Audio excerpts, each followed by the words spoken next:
Yaxın oturun. Çox sual verirlər. Əsgərliyin müddətinin azaldılması. Əslində bir çox hallarda mən loru mənada sizinlə danışıram.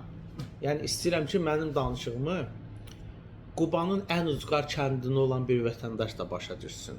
Müəyyən maddələrlə, müəyyən adlarla danışmıram. Səmimi. Ona görə hərdən bəziləri ki, belə danışırsınız, elə danışırsınız. İstəyirəm fikrimi hər kəs başa düşsün ki, əsgərlik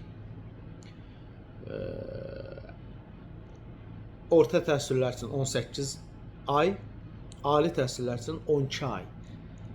Xidmət deməli 18 yaşından 30 yaşına qədər.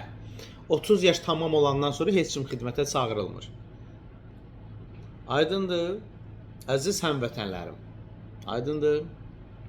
Möhkəm olun, möhkəm olun. Vətəni qorumaq hər birimizin borcudur. Vətən qarşısında bu bizim birbaşa olaraq borcumuzdur. Vətəni qorumaq, vətən üçün qan tökmək, analarımızı, bacılarımızı qorumaq bizim vicdan borcumuzdur.